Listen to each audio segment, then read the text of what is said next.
On se retrouve aujourd'hui pour une nouvelle vidéo dans laquelle je partagerai avec vous une de mes expériences vécues et tout naturellement, j'attendrai votre point de vue en commentaire. Bonjour et bienvenue dans cette nouvelle vidéo. Ici, on parle d'opportunités de voyage pour l'Italie, d'opportunités de formation et d'un potentiel contrat de travail en Italie. Alors, si c'est ta première fois de me découvrir, n'hésite surtout pas à t'abonner, like, partage pour ne pas rater mes prochaines vidéos.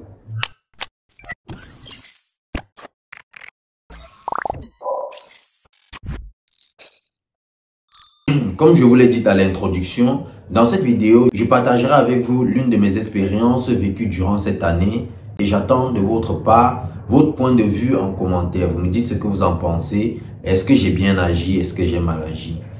En fait, on rentre dans le vif du sujet. De quoi est-ce qu'il s'agit? Il y a de cela quelques années en arrière, peut-être un an ou un an et demi en arrière, j'avais eu à causer avec le papa de mon ami, le papa de mon meilleur ami. Et je lui parlais de l'opportunité de voyage pour l'Italie, l'opportunité de voyage pour pouvoir venir en Italie dans le but de poursuivre ses études. Donc, on avait parlé, il m'avait demandé qu'est-ce qu'il faut. Je lui ai dit, ok, voici ce qu'il faut pour quelqu'un qui veut venir en Italie poursuivre ses études. Il faut dans un premier temps faire les cours de langue. Donc, obtenir un diplôme, un certificat de langue italien B2, naturellement. Et je lui avais parlé des différentes procédures derrière, la caution, la prise en charge, le logement. Et je lui avais dit ceci, en ce qui concerne le logement, tu n'as pas à t'en faire.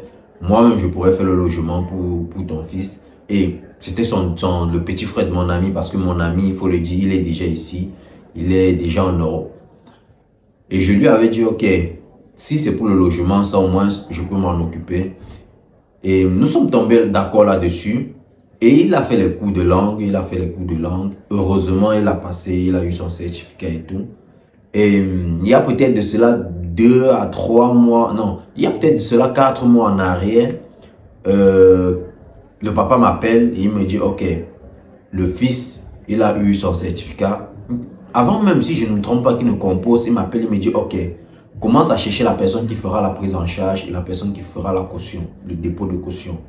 Naturellement, j'avais des contacts, j'avais des réseaux, c'est ce que j'avais fait. J'avais trouvé une personne de confiance, en tout cas quelqu'un que je connaissais personnellement, que je connais, pas que je connaissais, quelqu'un que je connais personnellement, et la personne avait été d'accord. On avait fixé les prix, nous étions tous tombés d'accord. Je lui ai dit, ok, nous sommes d'accord pour un prix, on a une personne de confiance, c'est le moment de se lancer.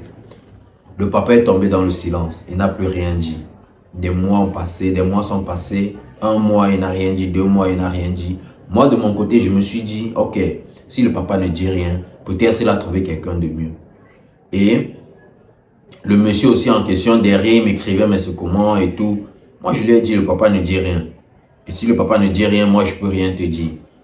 Bon, il a dit, ok, il y avait aussi d'autres propositions de son côté. Il y avait aussi des gens, tout comme moi, qui avaient des contacts, qui avaient aussi ses contacts, qui avaient aussi son contact, autant pour moi, qui lui proposait tout simplement, naturellement, de faire une dépôt de caution et de prendre en charge une autre personne.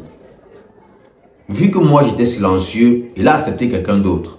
Il a accepté quelqu'un d'autre et il n'y avait plus de possibilité pour moi. Donc, il a accepté quelqu'un d'autre, il a fait la procédure de quelqu'un d'autre. Et puis 2 mois après, le papa en question, il me rappelle, il me dit, mon fils, les résultats sont sortis. Mon fils, il a eu et tout. Je lui dis, ok. Il me dit, relance la personne. Je relance donc ce monsieur et il me dit, il me fait comprendre que bon, il n'est plus en possibilité de le faire. Il n'est plus en possibilité de le faire parce qu'il a déjà fait pour quelqu'un d'autre. Donc, il ne peut plus être celui-là qui va déposer la caution et faire la prise en charge. Je me dis, ok, je retourne vers le papa, je lui explique. Voilà, vu ton silence, le monsieur a fait la caution, la prise en charge de quelqu'un d'autre et la caution de quelqu'un d'autre. Le papa veut se fâcher, il veut parler de la parole et tout ça. Je lui ai dit non. Dans ces histoires, il n'y a pas de parole. Qui dépose de l'argent, la personne qui dépose de l'argent est la personne qui est suivie, plus ou moins. Et un silence de ta part, de cette manière, ne résout surtout pas les choses. Si tu as besoin que quelqu'un patiente, que quelqu'un soit là, il faut au moins que de temps à autre, tu écrives, que tu parles, que tu dises au moins sur ce que tu penses, à quel niveau tu es, pour que la personne reste plus ou moins en sachant que, ok, j'ai telle personne sur la main. Bon, si tu rentres dans le silence, tu reviens. Actuellement, tous ceux que je connaissais personnellement avaient déjà fait des prises en charge et des cautions. Je lui ai dit, ok, moi je veux me mettre à chercher quelqu'un d'autre. Mais ça ne sera pas des gens que je connais personnellement. On va chercher quelqu'un qui est dans la possibilité, quelqu'un qui sera dans la possibilité de le faire. Et on va faire avec cette personne-là. Il me dit, ok, je me mets à chercher contact sur contact et puis je tombe sur quelqu'un d'autre qui me dit, ok, il n'y a pas de souci, il va le faire et il donne son prix. Je leur dis, ok, il n'y a pas de souci. Je parle au papa, le papa est d'accord. Et je me dis, ok, on tombe d'accord. Moi, pour m'enlever au milieu, parce que je savais qu'il se faisait déjà tard. C'était déjà, on était plus ou moins dans les limites pour la demande de visa. Je leur ai dit, ok, moi, je ne suis plus au milieu. Je mets les deux en contact, comme ça, ils s'arrangent entre eux. S'il y a des transactions, que ça se fasse naturellement, enfin. Que ça se fasse naturellement, que je ne sois plus au milieu. D'autant plus que ce papa, quand je faisais quand je faisais ce truc, cette procédure-là, quand je cherchais tous ces gens, j'avais pas de marge de gain derrière. Déjà, pourquoi? Parce que le papa, je le connais personnellement. Je sais que c'est un sacrifice qu'il est en train de faire. Et je sais, j'étais très conscient que pour faire venir son enfant, c'était un réel sacrifice. Ce sont des gens que j'ai fréquentés, donc je connais. Je ne dis pas qu'ils sont misérables ou quoi. Je ne dis pas qu'ils sont souffreteux ou quoi, mais je sais juste, je connais les conditions. Je me dis, ok, vu que les prix sont les mêmes prix, je ne négocie rien, je ne prends rien. Autant mieux les mettre en contact, comme ça les choses se fassent de manière naturelle, que les choses se suivent sans aucun kick. Je décide de m'enlever au milieu, je les mets en contact. Et puis le papa, à un moment donné, il me fait comprendre que... non, il m'écrit en me disant, mais est-ce que en déposant la caution chez lui et en faisant la prise en charge chez lui, est-ce qu'il y a une garantie de visa derrière? Est-ce en travaillant avec le monsieur en question, est-ce qu'en faisant cette prise en charge chez lui et le dépôt de caution chez lui, est-ce qu'il y a une garantie de visa derrière? Je lui ai dit, en ce qui concerne les garanties de visa, personne ne peut te garantir le visa. Ça, je pense que j'avais déjà fait une vidéo dans laquelle je parlais de ceci. Si quelqu'un te garantit un visa, vraiment, prends tes clics et tes claques, pas. Le visa ne peut pas être garanti. Pourquoi? Pourquoi est-ce que personne ne peut te garantir le visa? Parce que la personne qui décide si tu auras le visa ou pas, c'est l'ambassadeur. Et cela varie, je dirais, même en fonction de son humeur. C'est un humain. Il peut se lever un matin, il arrive et tout, il n'est pas en bonne et due forme. Il décide parfois même de donner le visa à quelqu'un qui ne mérite pas et à quelqu'un qui mérite, il ne donne pas. Je veux dire, il faut prendre énormément de critères pour pouvoir dire à quelqu'un, ok, je te garantis le visa, je ne te garantis pas le visa. Et il commençait à me faire comprendre que non, il n'a pas confiance, il n'a pas si. Je lui ai dit, si tu n'as pas confiance, la meilleure des choses à faire, c'est quoi? C'est de rédiger un contrat. C'est toujours ce que je propose à tout le monde. Si vous n'avez pas confiance en quelqu'un, rédigez un contrat, parlez entre vous, trouvez un terrain d'entente et rédigez un contrat. Un contrat dans lequel vous allez stipuler, par exemple, je sais qu'il y aura plein d'autres clauses à respecter. Si en cas de refus de visa, qu'est-ce qu'il faut? Peut-être pour celui qui a déposé la caution, parce que je le dis et je répète toujours, quand quelqu'un dépose votre caution, c'est pas que l'argent vous revient. C'est juste que la personne dépose pour que vous arrivez, une fois que vous êtes ici, l'argent, vous remboursez son argent. Donc, en cas de refus de visa, la personne aura toujours son argent. Donc, qu'est-ce que vous pouvez faire? Faire un contrat où vous partagez les pertes. Si, je prends peut-être l'exemple du prix de la caution qui aujourd'hui coûte 2000 €, même si je trouve un peu énorme.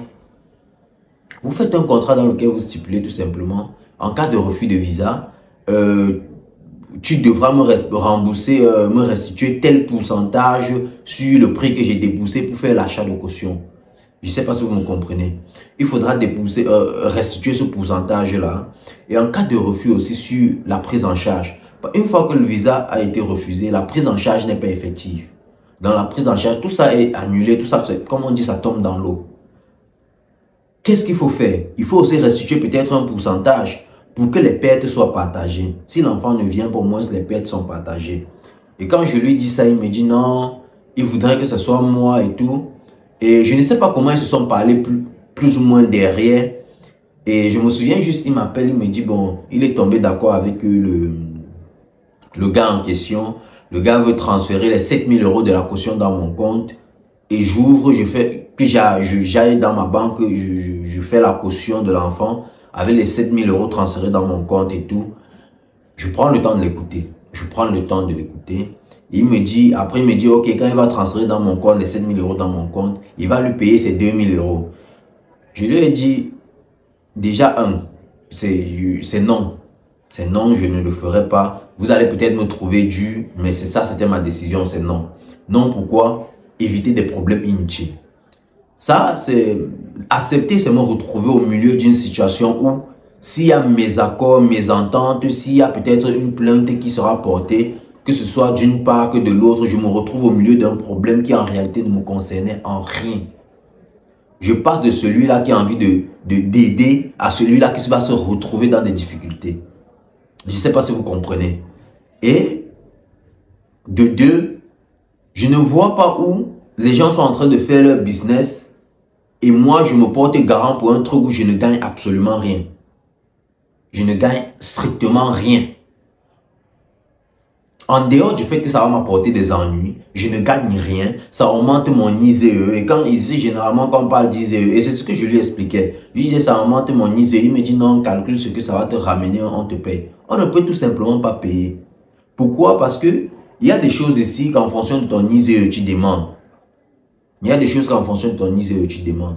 Plus ton ISE est élevé, il y a des choses que socialement, tu ne peux plus avoir. Financièrement, même, tu ne peux plus avoir. Et ça, tu ne peux pas, ce n'est pas estimable. Ça, ce n'est pas payant. On ne peut pas calculer et te payer. Et si je veux m'arriver au troisième point, c'est quoi? C'est comment tu peux arriver à un point où tu parles avec quelqu'un, la personne te dit, ok, je vais transférer les 7000 € chez lui, vu que tu doutes, je vais transférer les 7000 € chez lui, je vais plus ou moins faire ça pour que ton fils puisse venir. Même ceux, parce qu'il faut aussi rester dans la marge des choses et se dire les vérités, même ceux qui décident de prendre en charge, même si vous payez, je vais le dire, même si vous payez, vous donnez vos 2000 €, vous donnez vos 1500 € et tout, ceux qui décident de vous prendre en charge vous tendent la main. Et il faut aussi comprendre, quand ils vous tendent la main, c'est vrai qu'ils ont quelque chose en retour, mais le bon sens aussi de leur part voudrait que ce soit des personnes claires. Je lui avais expliqué que ce soit des personnes claires. J'avais aussi passé le numéro, excusez-moi si je n'arrive pas au bout de mes idées. J'avais aussi passé le numéro qu'ils se parlent directement. Pourquoi? Pour aussi arriver à se comprendre. Vous savez, on dit généralement chez nous, c'est comme ce que un papa assis voit, un enfant debout ne peut pas voir. J'avais passé le numéro, sachant que dans la communication, l'échange, le papa allait plus ou moins savoir, est-ce que face à cette personne, je peux faire confiance ou je ne peux pas faire confiance. C'était aussi dans ce but-là, pour qu'il arrive à jauger et savoir dans quelle mesure il pourra travailler avec le monsieur en question. Donc, derrière, revenir encore comme ça, je me dis, mais non, je ne peux pas. Je ne peux pas. Déjà que ce que je traverse d'abord, c'est difficile. Porter encore ce risque, ce charge, mettre encore sur moi, c'est encore très difficile. Non, non, je ne pourrais pas. Et quand je lui disais, je lui expliquais, moi, heureusement, quand je venais, c'est mon papa qui avait fait ma prise en charge, mais ma caution, je ne savais pas qui l'avait fait. C'est juste la feuille que j'avais reçue. Et c'est ce que beaucoup de personnes ont. Quand tu n'es chercher à connaître, déjà connaître qui le fait, c'est un plus. Mais la majorité de ceux qui font l'achat de caution ne connaissent même pas qui déposent leur caution. Peut-être de nom, oui, c'est écrit sur le papier, tel t'as déposé une caution de tel chiffre dans telle banque et tout, de tel montant d'argent, autant pour moi, dans telle banque, et au nom de, à ton nom exactement. Et c'est ce que tu utilises généralement à l'ambassade pour venir. C'est pas que tu vas chercher à connaître la personne, tu vas chercher à avoir des garanties. Tout est un risque dans ce monde, tout est un risque. Et si tu n'arrives pas à un moment donné à te détacher et te dire, ok, il y a des risques que je vais arriver à prendre. Parfois ça peut marcher, parfois ça peut ne pas marcher, mais je dois prendre ces risques-là. C'est tout. Tu veux te lancer, il faut prendre des risques. La prise des risques aussi, c'est de savoir que bon, je me lance, ça peut ne pas marcher. Et au cas où ça ne marche pas, il y a ce contrat que vous avez pris. Il Il y a ce contrat que vous avez préétabli qui vous couvre vous deux. Il y a une marge une marge de tolérance dans tout ça, une marge de partage de pertes. Il y a cette marge de partage, il y a cette marge où vous partagez vos pertes. Ce qui fait que les choses ne vont pas peser sur une seule personne. Parce que celui qui part déjà déposer sa caution, c'est un argent fixe, si je ne me trompe pas, c'est un argent bloqué peut-être sur 1 an. Lui aussi, il va te dire, ok, je bloque mon argent a déjà été bloqué pour 1 an, même si on fait comment, même si je veux retoucher mon argent et tout, c'est bloqué. Peut-être aujourd'hui, il y a cette possibilité de partir à la banque et dire, ok, j'avais bloqué pour 1 an, ça n'a pas marché, ça n'a pas fonctionné, redébloquer, je ne sais pas. Je pense que ça peut exister. Même si ça n'existe pas, c'est un argent bloqué sur 1 an, supposons. La personne va te dire, ok, c'est bloqué sur 1 an, je ne peux pas rester comme ça, tout simplement, vu que votre fils n'a pas, la procédure de votre enfant n'a pas marché. Il faudrait qu'on voit dans quelle mesure se partager les pertes, pour que lui aussi sache que bon, je ne sors pas de là perdant, et vous aussi, vous ne sortez pas de là perdant. Et il faut aussi savoir que c'est pas... Aujourd'hui, les refus de visa ont tellement de motifs. Mais le motif que nous connaissons tout généralement, c'est le motif économique. Donc, la personne qui vous fait la prise en charge doit aussi à un certain moment être sûr aussi de ce qu'il fait. Je veux dire, il faut qu'il évalue plus ou moins les charges déjà qu'il a. Et puis, voir si en vous prenant en charge, ça ne sera pas problématique. C'est ça que je dis, les gens doivent être aussi lucides dans ce sens-là. Savoir que, ok, déjà j'ai des charges sur moi, j'ai un enfant, j'ai une femme, j'ai une maison que j'ai prise sous moto, j'ai une voiture peut-être que j'ai prise sous moto. En prenant peut-être ce financement, la voiture ce financement.